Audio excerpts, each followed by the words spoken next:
Bueno, buenas tardes, hermanitos en Cristo Jesús, porque con Cristo somos más. ¿Qué dice ahí, Sijan? Vencedores. Romanos 8:31. Con Cristo somos más que vencedores, ¿verdad? Cristo Jesús. Entonces, bueno, ahora aquí vamos a empezar con la introducción y empezamos.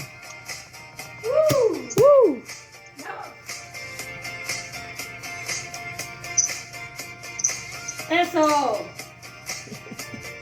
Round 6, señores. Yes. Starting as the sign, watching people drive by, tonight on the radio. Woo! So much on your mind, coming round, looking for radio hope. Bueno, señores, round 6. El round 6. Vamos a comenzar primeramente dándole gracias a Dios por este nuevo día, por este atardecer. Vamos primeramente a ponernos todos en manos de Dios, a cerrar los ojitos y pedirle a Dios en oración. ¿Quieres? Todos nos ponemos en posición para orar en oración. De humildad ante el Señor. Sí, Padre amado Jesucristo, aquí venimos con un corazón contrito y humillado, Padre humilde, Padre rendido a tus pies, Padre bendito, en este día, Padre, con acción de gracias, Padre, porque siempre tenemos que agradecerte por todo lo que tú nos das, Padre. Gracias, Padre. Te ponemos en este día, en este momento, este curso, este taller de vencedor. Estamos ahorita en el round 6, que está todo para que sea todo para glorificarte a ti y que eres el único digno de alabarte, Padre bendito. Gracias porque tú eres, Padre, te pedimos que nos des discernimiento de tu bendita y preciosa palabra, que es un regalo tuyo, Padre bendito, para tus hijos, Padre, para los herederos de Dios. Gracias, Padre, que tú nos des que nos des la inteligencia, tu sabiduría que venga de lo alto del cielo, Padre, y que sea el Espíritu Santo siempre guiándonos, Padre, que sea el Espíritu Santo aquí en cada uno de nosotros, Padre, obrando y que se nos haga rema en nuestros corazones, Padre. Ponemos en tus manos a todos aquellos hermanos, Padre, que están sufriendo en un momento, en una situación, Padre, que para que tú los ayudes y vayas a su socorro, Padre bendito, en todo esto lo que sucedió ayer, en estos días con el huracán, Padre. Padre, todos los hermanos de Cuba, Padre, los hermanitos en Venezuela, en Barquisimeto, en Puerto Rico y en Florida, sobre todo en el sector de Naples, en Fort Myers, y en toda esa parte de Sarasota, en Tampa, toda esa parte, esa zona, Padre bendito, todos tus hijos, Padre, yo sé que tú nunca dejas a un hijo tuyo desamparado, Padre.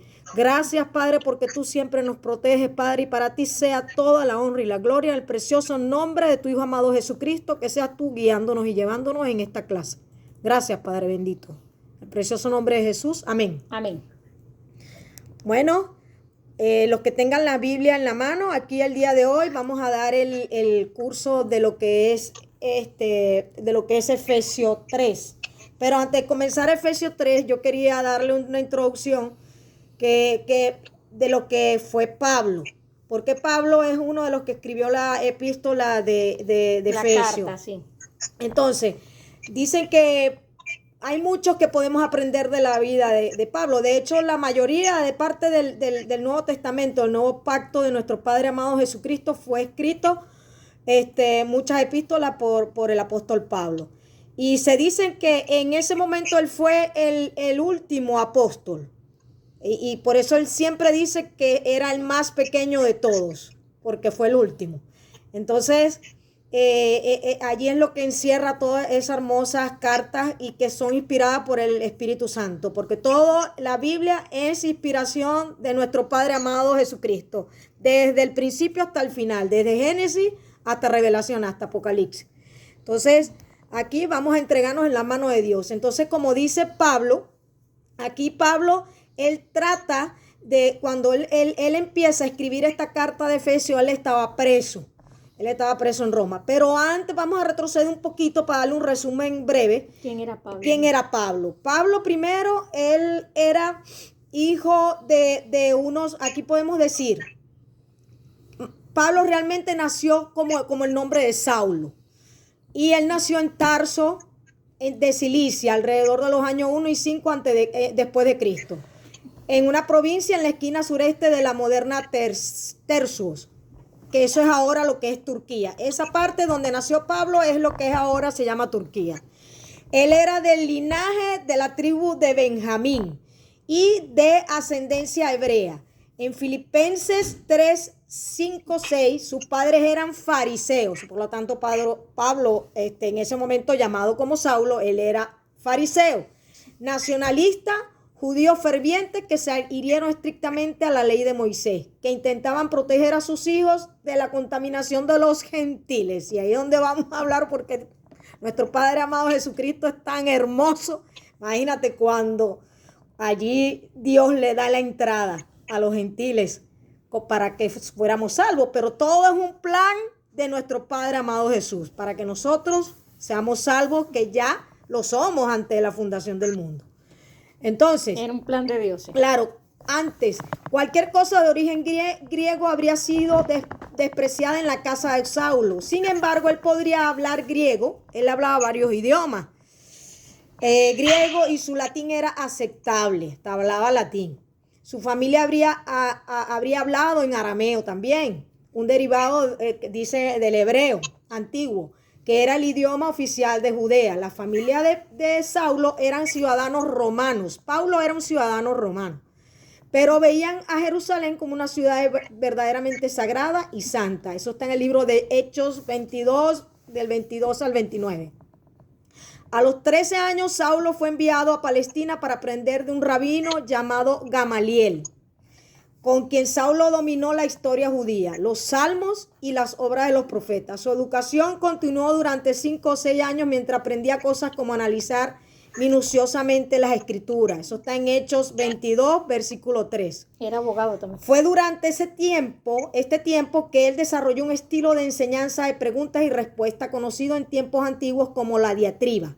Este método de articulación ayudó a los rabinos a debatir los puntos más delicados de la ley judía, ya fuera para defenderla o juzgar, o quienes violaban la ley. Saulo iba a convertirse en un abogado, y todos los indicios apuntaban a que se convertía en un miembro del Sanedrín. Sanedrín en esa época era como la Corte Suprema de la ley judía, cuya misión era administrar justicia, interpretando y aplicando sobre lo que decía la Torá en ese momento. O sea, como una Corte Suprema. Exacto. Estaba compuesto con puros religiosos. De hecho, ellos tenían una cantidad de puestos en el Sanedrín, ¿ves? Para que tengan una idea. Entonces, para seguir, él estaba ya allí para él convertirse en ese miembro de ese Sanedrín, ¿verdad? Entonces, era un tribunal supremo judío compuesto, aquí te lo dice, por 71 hombres que gobernaban la vida y la religión judía. Saulo era celoso de esa fe, ¿no? En ese momento todavía no era la fe de Cristo, esa fe. La fe judía. Y esta fe no permitía el compromiso. Este es el celo que llevó a Saulo por el camino del extremismo religioso. Se convirtió en un extremista. Allí Saulo se convirtió. Cuando nos vamos al libro de Hechos 5:27 al 42, Pedro hizo su defensa, el apóstol, el discípulo de Dios, Pedro, hizo su defensa del evangelio y de Jesús delante del Sanedrín, ahí en ese tribunal judío, que Saulo debió haber escuchado. Gamaliel, que en ese entonces fue como el mentor de Saulo, ¿no? También estuvo presente y entregó un mensaje para calmar el concilio y detenerlos para que no apedrearan a Pedro. En ese momento iban a apedrear a Pedro, pero en ese momento Gamaliel dijo, los paró y los detuvo para así no matar a Pedro. Y Saulo también pudo haber estado presente en el juicio de Esteban. Esteban es un mártir de Dios. De hecho, después que Cristo fue crucificado, el próximo a ser que se convirtió en un mártir fue Esteban. Entonces, Esteban fue apedreado por llevar la palabra de Dios. Porque después que Cristo fue crucificado y resucitó, allí empezó a tener la iglesia primitiva cristiana empezó a tener una persecución fuerte, pero muy fuerte, lo que ustedes no se pueden imaginar. Entonces, allí Saulo estuvo presente cuando lo apedrearon a Esteban. Estuvo presente. Él no lo apedreó, pero él estuvo presente. Pero le decía, dale. Ajá. Y allí murió Esteban. Sostuvo las prendas de aquellos que lo apedrearon. En Hechos 7:58, ahí te describe, en el libro de Hechos te describe. El libro de Hechos está después de los 4 evangelios del Nuevo Testamento. Ahí te aparece Hechos. Está en el libro de Hechos 7:58. No olviden que yo después le voy a colocar los versículos para que ustedes lo mediten y oren y hablen con el Señor. Después de la muerte de Esteban comenzó una gran ola de persecución que se extendió por toda la iglesia de Jerusalén. Eso está en el libro de Hechos 8:1. Saulo estaba decidido a erradicar a los cristianos. Imagínense quién era Pablo. Imagínense. Entonces era implacable en su persecución, ya que creía que estaba actuando en nombre de Dios. Él pensaba en sus propias ideas, que como lo enseñaron a él desde pequeño, que él estaba en lo correcto. Y en su soberbia y en su cuestión, él siempre pensaba que estaba en lo correcto. Le estaba haciendo favor a Dios. Sí, que le estaba más bien haciendo un favor a Dios y que eso era blasfema. Entonces, sin duda, allí, sin duda no hay nadie más aterrador o más terrible que un terrorista religioso.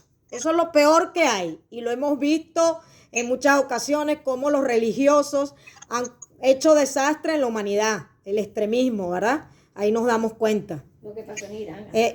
Eso, ¿ves? Entonces, especialmente cuando cree que está haciendo la voluntad del Señor y está matando a personas inocentes, lo que hace la religiosidad. Y la misma palabra dice, la religiosidad invalida la palabra de Dios, porque Dios no quiere que sus hijos, nosotros seamos religiosos, porque la religión pone barreras ante la comunicación del Ser Supremo, que es nuestro Padre eterno, nuestro Padre amado Jesucristo, y lo que es todo lo que es la Santísima Trinidad, Padre, Hijo, Espíritu Santo, pone una barrera al religioso. Entonces, por eso que nosotros siempre, los hijos de Dios, tenemos que estar siempre rendidos a la voluntad de nuestro Padre, que sea Él que nos maneje y nos lleve de su mano. Siempre ponernos a su disposición de nuestro Padre en este caminar, en este corto caminar de esta transición terrenal, hasta que lleguemos a nuestra casa, que es la eternidad, que es allá con nuestro Padre, amado Jesús. Amén. Entonces, allí Él mataba personas inocentes. Imagínense. Esto es exactamente lo que Saulo de Tarso era, un terrorista religioso. En Hechos 8:3 dice, iba de casa en casa y sacaba a rastra tanto a hombres como a mujeres y a los niños y los metía en la cárcel. Ahí se le hacían juicio y ahí los torturaban, los mataban, imagínense. En el pasaje crucial en la historia de Pablo, que era en ese entonces, anteriormente se llamaba Saulo, porque Dios cuando transforma a la persona hasta le cambia el nombre. Bendito sea amado Jesús y nos pone vestiduras nuevas. Entonces, en Hechos 9:1-22, que relata el encuentro de Pablo con Cristo, en el camino de Jerusalén a Damasco, un viaje de aproximadamente 240 kilómetros, Saulo estaba furioso por lo que había visto y estaba lleno de rabia asesina contra los cristianos. Antes de salir en su viaje, había pedido cartas al sumo sacerdote para las sinagogas de Damasco, pidiendo permiso para traer a cualquier cristiano. O sea, él quería hacer una extradición en ese entonces, lo que se llama una extradición, lo que se llama ahora. Entonces, para aquellos seguidores del camino, como eran conocidos, de vuelta a Jerusalén para encarcelarlos, y en ese camino de Jerusalén a Damasco, Saulo fue envuelto. Él iba camino a Damasco y no iba solo. Él iba con unos guardias. Él no iba solo. Entonces, pero los guardias venían detrás de él. Pero cuando él iba camino a Damasco, él se vio envuelto en una luz brillante, penetrante que venía del cielo, que lo hizo caer en el suelo boca abajo. Imagínense la autoridad de nuestro Padre amado Jesús. Y oyó las palabras. Y oyó, le estoy diciendo que lo oyó en letra mayúscula y con admiración. Oyó las palabras que le dijo, Saulo, Saulo, y con signo de admiración, ¿por qué me persigues? Él le respondió Saulo, ¿quién eres? Inmediatamente Saulo se dio cuenta que era Dios, que era el Señor, y le dice, ¿quién eres, Señor? Y le respondió, Jesús. Jesús contestó de forma clara y directa, yo soy Jesús, a quien tú persigues. ¿Por qué? Porque cuando Jesús dice esto está queriendo decir que a aquellas personas que empiezan a perseguir a los cristianos por llevar el evangelio de paz, que le queman las Biblias, le queman las iglesias, que hacen persecución, ¿verdad? Que usted ven ahorita como en varios países hay persecución a los cristianos, lo estamos viendo ahorita en Nicaragua, lo hemos visto en África, en China, en los países árabes, en Alepo, eso hicieron desastre, eso acabaron con todo ahí. Entonces, en lo que es en Siria. Entonces, allí vemos cómo hay una persecución. El diablo no persigue ni a Buda, ni persigue ni a los budistas, ni a los musulmanes, sino que va por los cristianos. ¿Por qué? Porque le estamos hablando con la verdad. Y la verdad de Cristo es como una espada de doble filo que penetra en el corazón y saca todo lo malo que hay en un ser, en una criatura. Porque hay unos que son criaturas y otros somos hijos de Dios. Porque eso hay que dejarlo en claro y hay 2 semillas. Entonces, allí le dijo, ¿por qué? ¿Por qué dijo Jesús? ¿Por qué me estás persiguiendo? Porque él se estaba metiendo con el cuerpo de Cristo. Cristo es la cabeza de la iglesia cristiana. Cristo es nuestra cabeza, es nuestra roca angular. Y nosotros, su iglesia, que somos sus hijos, sus coherederos, somos este cuerpo. Unos son los brazos, unos son las piernas. Todos necesitamos de otros hermanitos para poder articular bien y llevar las buenas nuevas a los quebrantados de corazón, a los más necesitados, a los afligidos, para aquellas personas que están siendo perseguidos, torturados, como el peligro eminente que estaba ayer y en estos días con el huracán, que pedíamos oración, porque todas las batallas se ganan en nuestra habitación, en rodillas, arrodillados, hablando con nuestro Padre, y nuestro Padre nos enviará su pronto auxilio a cada uno de sus hijos, porque Él nunca deja a sus hijos justos, nunca nos desampara. Gracias, Dios, porque tú siempre estás a nuestro socorro, Padre bendito, y estamos a tu voluntad. ¿Ves? Entonces, allí era cuando él perseguía a Saulo, a estos cristianos, estaba persiguiendo a Cristo. Así de sencillo. Por eso que Jesucristo se lo dijo. ¿Por qué me persigues? Él respondió, ¿quién eres, Señor? Jesús contestó de forma clara y directa, yo soy Jesús, a quien tú persigues. Eso está en el versículo 4 y 5 del libro de Hechos. Por otro lado, este podría no haber sido el primer encuentro de Saulo con Jesús, ya que algunos eruditos sugieren que el joven Saulo pudo haber conocido de Jesús y que en realidad él pudo haber sido testigo hasta de su muerte. Imagínate. A partir de ese momento, la vida de Saulo quedó al revés. Yo no lo diría al revés. Yo pienso que Dios le quitó, él sí estaba al revés. Ahí se le puso como tenía que ser, él, la propia identidad.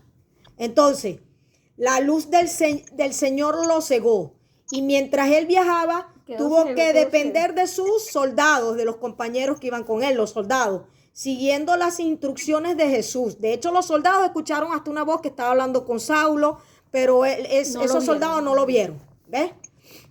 Entonces, siguiendo las instrucciones de Jesús, Saulo prosiguió hasta Damasco para contactar a un hombre llamado Ananías, que ese era un hijo de Dios también, Ananías, quien al principio estaba dudoso. Claro, ¿quién no va a estar dudoso de encontrarse con Saulo si ya se había regado la voz entre los cristianos que los encarcelaba y los mataba? Imagínate. Entonces, estaba dudoso de encontrarse con Saulo porque sabía que la reputación de él era de un hombre malo. Sin embargo, el Señor le dijo a Ananías que Saulo era un instrumento escogido, pues nosotros somos instrumentos de Dios. Estamos aquí para llevar las buenas nuevas.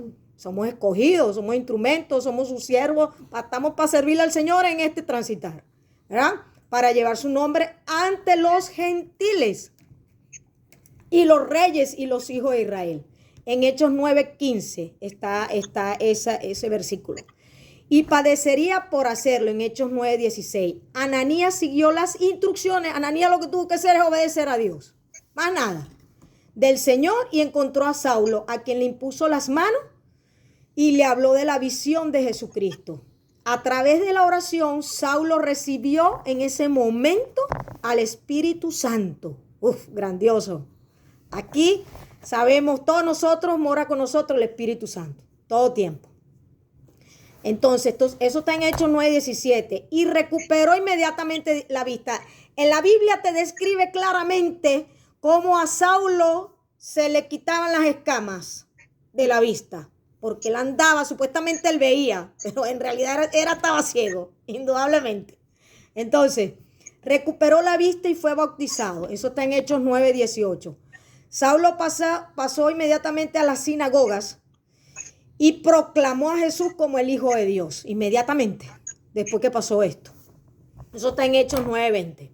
Las personas se quedaron asombradas. Imagínate, el que perseguía a Cristo, proclamando que Jesús era Dios, era el Hijo de Dios. Imagínense. Pensaban que era una trampa. Pensaba que era una trampa que le estaba tendiendo, ¿no? Y la gente, de hecho, las personas se quedaron asombradas y estaban escépticas, puesto que la reputación de Saulo era bien conocida. Los judíos pensaron que había venido para llevar preso a los cristianos. Eso es lo que pensaban los judíos allá en Damasco. Eso está en Hechos 9:21. Pero la verdad es que se había unido a ellos.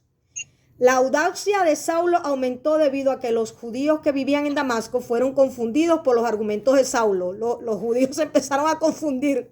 Se confundieron todo. ¿Qué le pasa a este?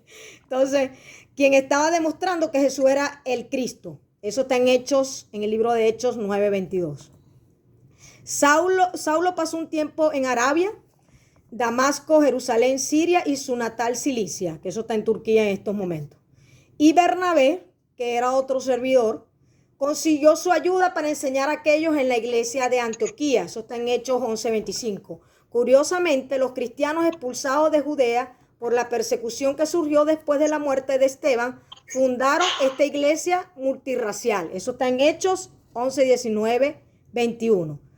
Saulo hizo sus primeros 3 viajes misioneros a finales de los años 40. Entonces, a medida que pasaba más tiempo en las áreas gentiles, Saulo comenzó a usar su nombre romano, el cual es Pablo. Allí ya él empezó a llamarse Pablo. Eso está en Hechos 13:9. Pablo escribió muchos de los libros del Nuevo Testamento, ya por inspiración del Espíritu Santo, porque él lo mismo lo escribió con su puño y letra. La mayoría de los teólogos están de acuerdo en que él escribió Romanos 1 y 2, Corintios 1 y 2, sí, Gálatas, Filipenses, porque él era un hombre muy estudiado, muy culto, pues. Imagínense, sabían como 3, 4 idiomas en ese entonces. Escribió Corintios 1 y 2, Gálatas, Filipenses, Tesalonicenses 1 y 2, Filemón, Efesios, Colosenses, Timoteo 1 y 2 y Tito. Estas cartas vienen siendo un compendio de 13 cartas, la que la llaman las epístolas. Constituyen la autoría paulina, le dicen, y son la fuente principal de su teología. Como se mencionó anteriormente, el libro de Hechos nos da una visión histórica de la vida y los tiempos de Pablo. Ahí cuando usted se mete en el libro de Hechos, después que pasan los 4 evangelios, que pasan Mateo, que pasan Marcos, Lucas, Juan y Lucas, allí comienza Hechos. El libro de Hechos, ahí te explican muchísimo de la vida ahí de Saulo. Entonces, el apóstol Pablo pasó su vida proclamando a Cristo después que él recibió al Espíritu Santo. A Cristo Jesús resucitado por todo el mundo romano, a menudo corriendo mucho peligro, porque él también llegó a sufrir persecución. De hecho, él estaba preso por llevar el Evangelio de Cristo. Entonces, de hecho, la epístola de Efesios, que es la que estamos estudiando, esa fue escrita estando preso en Roma. Pero en ese momento estaba preso en Roma, pero cuando es por domiciliario. Pero en la noche le colocaban una cadena, en la noche como para que no se escapara. Pero en el día lo soltaban, pero arresto domiciliario, lo que llaman. En 2 Corintios 11, 24, 27 se presume que Pablo murió como mártir en Roma a finales de los años 60 después de Cristo. Entonces, ¿qué podemos aprender de la vida del apóstol Pablo? Primero aprenderemos que Dios puede salvar a cualquiera. Eso lo decide Dios. Ya Dios sabe quiénes son sus escogidos, quiénes son sus elegidos, antes la fundación del mundo. La extraordinaria historia de Pablo se repite todos los días en la medida que personas pecadoras y quebrantadas en todo el mundo son transformadas por la gracia salvadora de Dios en Cristo Jesús. Algunas de estas personas han hecho cosas despreciables a otros seres humanos, mientras que otras solo tratan de vivir una vida moral pensando que Dios les sonreirá en el día de juicio. Cuando leemos la historia de Pablo, nos sorprende que Dios permita entrar al cielo a un extremista religioso que asesinó a mujeres y niños inocentes. Hoy en día podríamos ver a los terroristas u otros criminales como indignos de redención, porque sus crímenes contra la humanidad son demasiado grandes. La historia de Pablo es una historia que puede ser contada hoy. Pero se arrepintió. Pero Pablo, hay una diferencia cuando uno se arrepiente de corazón y Dios sabe. Cuando ya una persona se somete ante Dios y se arrepiente y declara que Jesucristo es nuestro Salvador, con un corazón contrito y humilde, rendido 100%, ahí vas a entrar al reino de los cielos. Pero no solamente lo declaró, ¿verdad? Llevó fruto. Sí, él declaró, llevó fruto, pero ya él estaba haciendo, ya él era un instrumento del Espíritu Santo. Ya él estaba todo por el Espíritu Santo. Ya él, esa era su brújula. Ya no hay nadie lo sacaba, Pablo. Él sufrió por eso. Ajá. Y a nuestros ojos, él no es digno de una segunda oportunidad. Sin embargo, Dios le concedió misericordia. La verdad es que cada persona es importante para Dios. Sí es. Dios es para todos nosotros, los hijos de Dios, ya nosotros somos elegidos. Dios sabe quiénes son sus elegidos. Y Dios, como dice la parábola del buen pastor de la oveja, él va por la 99. Va por la 99, aunque esté perdida, él va por esa 99. Lo va a quebrantar, eso sí, lo va a quebrantar bien quebrantadito. Bueno, a Pablo lo dejó ciego. Sí, entonces, por eso es que es muy importante, ¿no? Y el amor de Dios, de nuestro Padre amado Jesucristo, es un amor infinito. Es misericordioso, ¿verdad? Y más cuando nosotros dejamos la soberbia, dejamos de ser orgullosos, el egoísmo, y empezamos de verdad, a comenzar nuestra vida como de verdad es, como la verdadera vida de un buen cristiano, que es ser semejante a nuestro Padre amado Jesús. Uh-huh. Esa es la vida de nosotros, los hijos de Dios. ¿Ves? Hay una persona promedio hasta el perverso, el malvado, el degenerado. Solo Dios puede salvar un alma al infierno. Solo es Dios. Solo es Dios. Más ninguno. Segundo, ¿verdad? Finalmente, aprendemos que cualquiera puede rendirse completamente a Dios, pero eso solamente son los elegidos, ¿verdad? Pablo estaba completamente comprometido, se comprometió, se rindió con Dios, con Jesús. En Filipenses 1, 12, 14, Pablo escribió desde la cárcel: quiero que sepáis, hermano, que las cosas que me han sucedido han redundado más bien para el progreso del evangelio, de tal manera que mis prisiones se han hecho patentes en Cristo en todo el pretorio y a todos los demás, y la mayoría de los hermanos cobrando ánimo en el Señor con mis prisiones, porque a pesar de que él estaba era prisionero, porque a medida que él fue avanzando en el evangelio de Cristo, llevando las buenas nuevas, porque Dios fue claro, Jesucristo cuando se le apareció dijo: vas a llevar la palabra de Dios a los gentiles. Ya no hay una separación de mi cuerpo, cuando de la iglesia. Cuando él perseguía a los gentiles. Ajá. Allí va a haber una unión entre los judíos y los gentiles. Antes los judíos decían que ellos eran los únicos salvos. Eran los únicos. Aquí ya Jesucristo le dijo a él clarito: usted va a servir a los gentiles y hasta a los judíos y a los reyes. Y todos somos el cuerpo de Cristo. Se lo dijo. Ese es el misterio revelado a Pablo por medio de Cristo. Jesús, cuando se le presentó, cuando lo dejó ciego, allí se le presentó y le dijo: y yo te voy a instruir y tú nada más vas a cumplir y me vas a obedecer. Y así fue. Eso fue lo que le pasó a Pablo.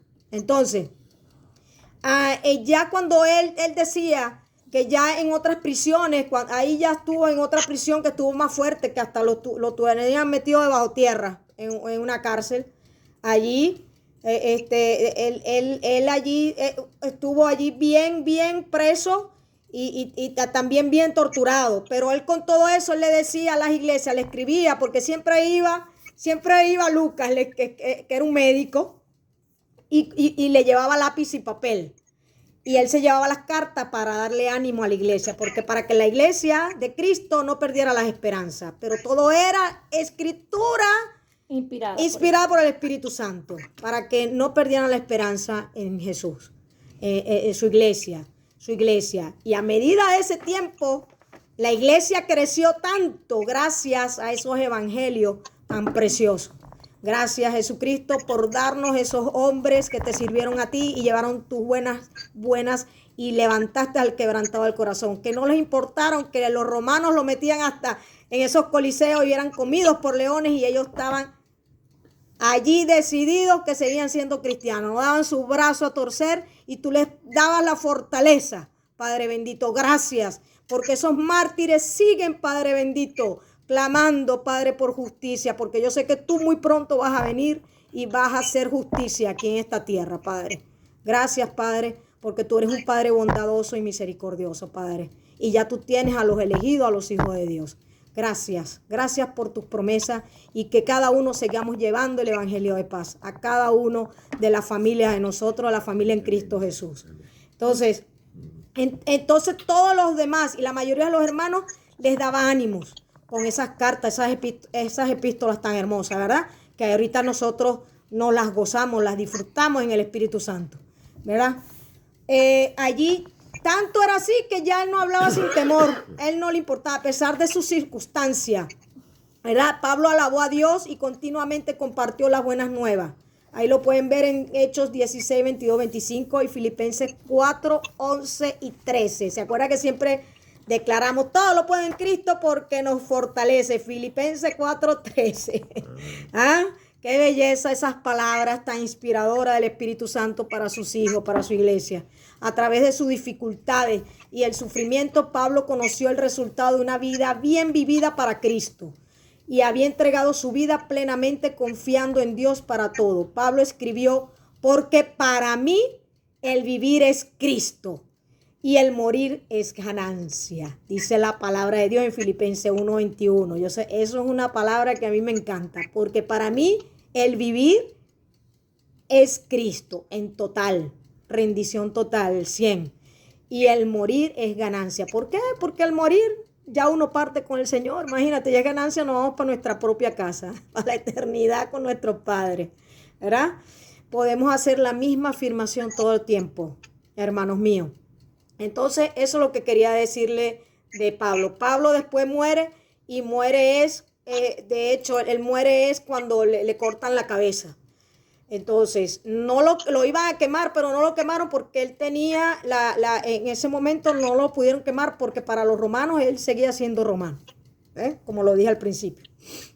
Entonces, bueno, aquí lo más importante es lo que Dios hace con la vida de sus hijos, ¿verdad? Y lo que Él quiere, el propósito para cada uno de nosotros.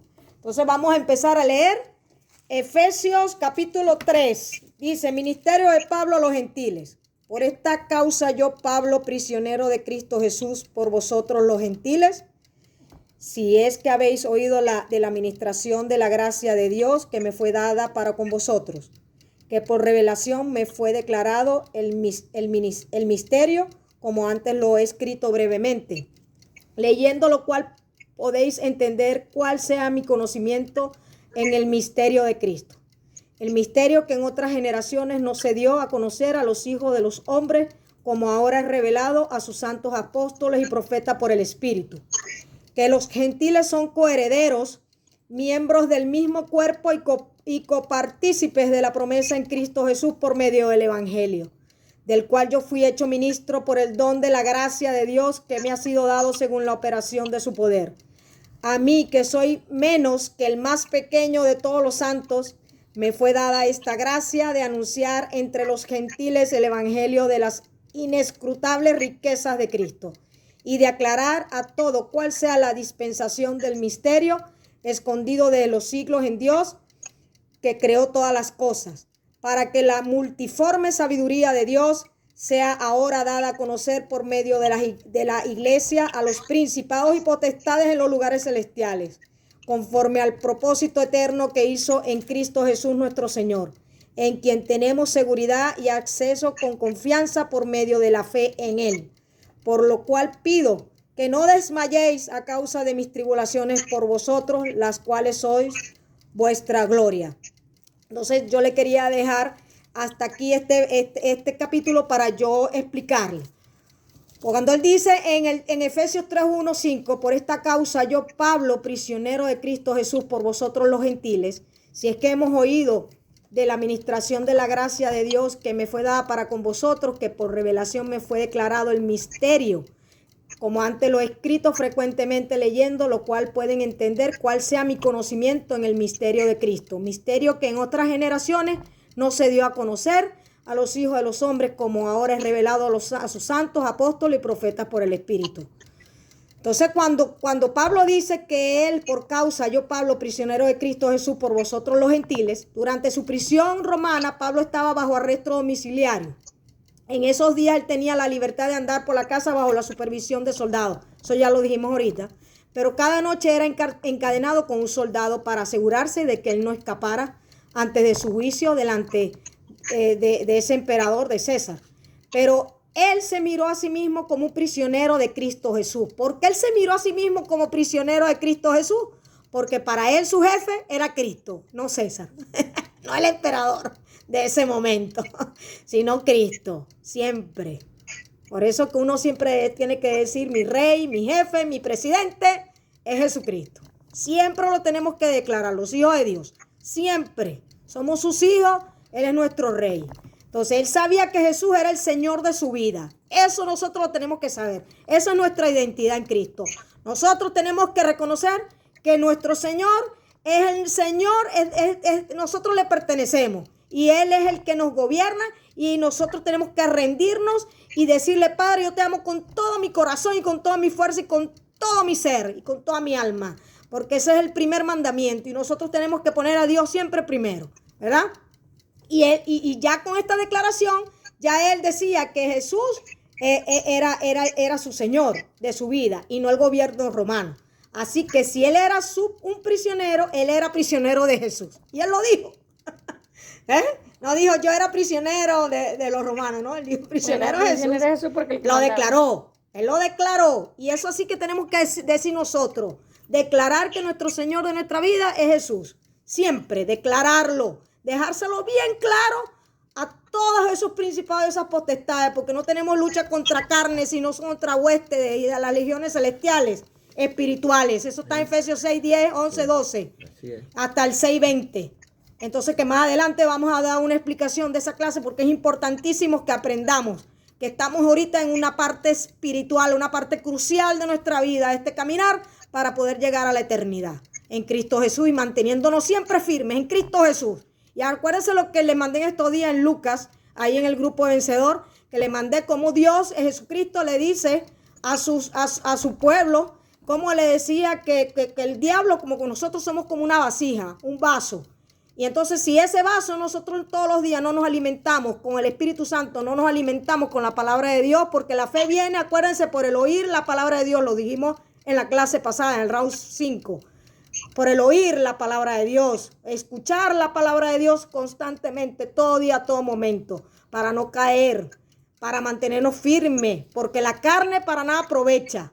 Nosotros tenemos que estar en espíritu, porque la fe es por el Espíritu en Cristo Jesús. La fe viene de Cristo Jesús. Tiene que estar Cristo Jesús en nosotros para que los demonios cuando salgan de esa vasija, ellos cuando ven que esa vasija queda desértica, vienen como con 7 más de regreso y se meten en el cuerpo de esa persona. Si uno se aleja de Dios. Por eso que nosotros los hijos de Dios tenemos que constantemente estar con la palabra de Dios, alabando al Señor, dándole gracias al Señor. Padre, que seas tú. Padre, yo soy tu hijo. Declarar todo tiempo que nosotros le pertenecemos a Jesús de Nazaret. Todo tiempo, hermanitos. Todo tiempo. ¿Ok? Entonces, de la misma manera nosotros no trabajamos para un jefe. Nosotros trabajamos para Jesús. Los hijos de Dios tenemos que declarar todo el tiempo eso. Hacemos un trabajo para Dios. Nosotros trabajamos, pero nosotros trabajamos para Jesús. Nosotros trabajamos para el Señor, para Él, para glorificarlo a Él. Todo el tiempo, ¿verdad? No somos padres para hijos, somos padres por Jesús. El mismo principio se aplica a cualquier área de tu vida. Entonces, por vosotros los gentiles, la razón por la cual él estaba bajo arresto esperando juicio era debido a sus esfuerzos misioneros en favor de los gentiles. Gracias a este misterio de que el Espíritu Santo le reveló a Pablo, nosotros hoy en día, los gentiles como nosotros, estamos ahorita saboreando, estamos llenos de gozo y comiendo de la palabra de Dios. Gracias, Señor, por tus bendiciones. Gracias por tus promesas. Gracias por el evangelio de paz. Gracias por las buenas nuevas. Gracias, Padre, porque somos tu coheredero, somos tus hijos. Gracias, Padre. Gracias que nosotros también somos tu pueblo. Gracias, Padre bendito, por permitirnos entrar para ser salvos. Gracias, Padre. Ser agradecidos con Dios todo tiempo. Pablo padeció por la misma verdad que él explicaría a los efesios, y esto no hizo que él retrocediera ni un poco, ¿verdad? Por llevar la verdad de Cristo, el evangelio de paz, él padeció también. Él padeció. Él comió de su propio fruto, él también perseguía ahora a los cristianos, y él lo comprobó cuando empezó a llevar las buenas nuevas, cuando recibió el Espíritu Santo, ¿verdad? Lo último que Pablo quería era que las personas sintieran lástima por él. Pablo no quería eso, debido a sus prisiones. Él quería que sus lectores se dieran cuenta que es un beneficio para ellos que él fuera un prisionero. Si es que hemos oído, esto sugiere que Pablo sabía que su llamado en particular hacia el mundo gentil era bien conocida entre los cristianos gentiles. Habéis oído de la administración de la gracia de Dios que me fue dada para con vosotros. La palabra administración habla de la estrategia, porque Dios es como los militares. Él crea estrategia. Aunque ya eso está listo, ¿oyeron? Pero nosotros tenemos que obedecer a nuestro papito. Más nada, nosotros obedecemos. Hay muchas cosas que desconocemos en el mundo espiritual, pero nosotros nada más tenemos que leer el manual de vida, que es la palabra de Dios, que está aquí, que es la Biblia. Y allí obedecemos a nuestro Padre, que se nos haga rema en nuestro corazón. Y pedirle siempre a Dios discernimiento de su palabra y de sabiduría, inteligencia, ¿verdad? Entonces, así que eso es. La administración, él usaba estrategia, una estrategia implementada del plan de Dios en la iglesia. Aquí como en Efesios 1:9 se debe de entender como la implementación de una estrategia. ¿Verdad? Lo que es el significado que tiene la cruz del Calvario. Esa cruz significa para nosotros los hijos de Dios es la libertad, es nuestra salvación, es el pase para la eternidad. Ese es el madero. Mi Padre amado, gracias, Papito Jesús. Gracias por tu sangre que derramaste para que nosotros fuéramos salvos. Gracias, Padre bendito. Por la administración de la gracia de Dios nosotros podemos entender ya sea el puesto apostólico y dones concedidos a San Pablo para el propósito de predicar el evangelio entre los gentiles, o el conocimiento el cual Dios le dio de ese plan de gracia y divino, el cual él había formado para la conversión de los gentiles. Que por revelación Pablo quería que ellos supieran, yo no estoy inventando esto. Esto no es invento mío, decía Pablo. Dios me dio la revelación y yo solo soy su mensajero en cuanto a esta verdad. Le costó mucho a Pablo el consolidar a este misterio. Así que probablemente él no inventó esto. Claro que no. Le costó su reputación. Todo. Él dejó todo. ¿Sí?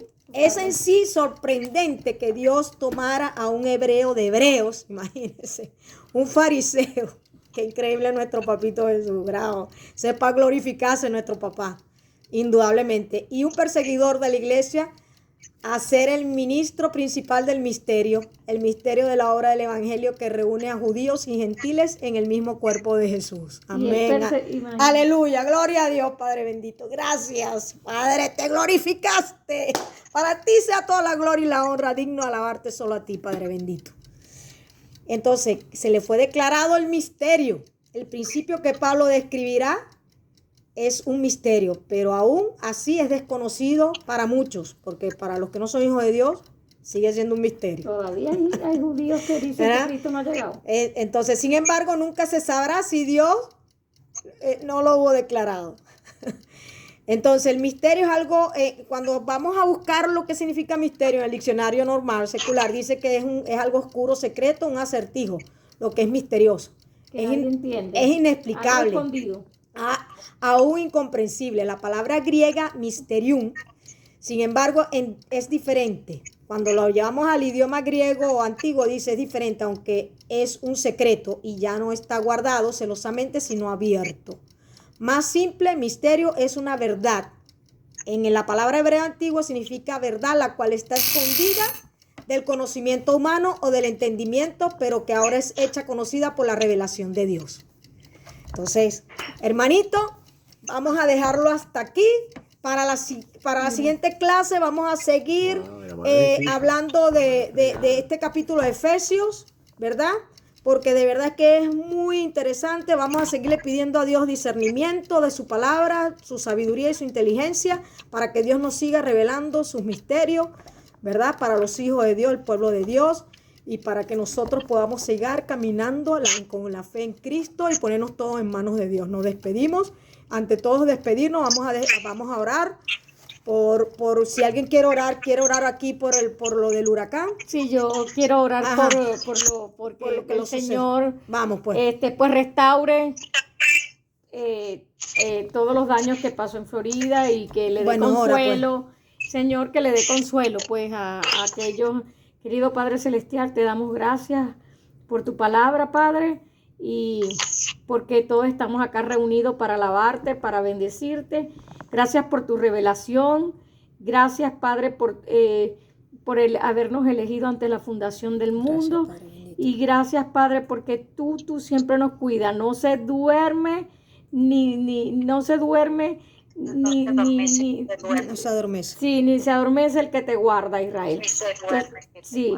Entonces, amén. Querido Padre Celestial, nosotros sabemos que tú tienes unos designios, tú eres el que lo permite, no se cae una hoja si así tú no lo permites. La voluntad tuya, Padre. Sí, bendito, Señor. Te damos gracias, Padre, por todas las cosas. Y yo sé, Padre Celestial, te doy gracias porque tú vas a restaurar todo lo dañado en esos corazones, de todo lo que pasó en Florida, de todo lo que pasó en Cuba, de todo lo que pasó en Venezuela, en Barquisimeto, por todo lo que pasó en Puerto Rico, Señor. Tú tienes tus propósitos, tú tienes tus misterios y tú trabajas en los corazones, porque más que el bienestar material, Señor, nosotros sabemos que tú trabajas en nuestros caracteres, que tú trabajas en cambiar esos corazones y estamos confiados totalmente en tus designios. Te alabamos, te queremos y te bendecimos, Señor, y te damos gracias porque sabemos que no hay un justo desamparado, que tú en este momento a todos los justos los estás protegiendo.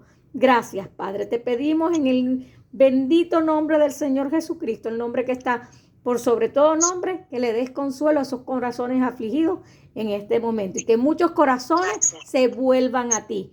Amén. Amén. El precioso nombre de tu Hijo amado, porque sabemos que lo más importante es la salvación de las almas. Gracias, Padre bendito, por tu palabra. Gracias por este regalo. Gracias, hermanita Queta. Gracias a todos mis hermanos que estuvieran presentes en este curso tan maravilloso que es nuestro Padre amado Jesús, para traer las buenas nuevas del Evangelio de paz, y que nosotros tenemos que permanecer firmes. Y antes de irme, yo le había colocado ahí en Vencedores algo que Dios, cuando estaba orando anoche por ese huracán, me salió este salmo, que Dios es nuestro amparo y fortaleza. Dice: Dios es nuestro amparo y fortaleza, nuestro pronto auxilio en las tribulaciones. Por tanto no temeremos, aunque la tierra sea removida y se traspasen los montes al corazón del mar, aunque bramen y se turben sus aguas y tiemblen los montes a causa de su braveza. Amén. Gracias, Padre bendito, por tu preciosa palabra. Para ti sea toda la honra y la gloria, en el poderoso Nombre de Cristo Jesús, amén, amén. Y con Cristo somos más que vencedores y todo lo puedo en Cristo porque Él nos fortalece. Nos vemos la próxima semana, vencedores, y sigan escuchando la palabra de Dios. Siempre alimentémonos con el pan de vida y que corran en nuestra sangre río de agua viva, que es Cristo Jesús, que es nuestra salvación. Amén. Poner los ojos en la mirada en la eternidad. Amén. Todo lo puedo en Cristo que me fortalece. Hasta la próxima clase. Bendiciones. Gracias.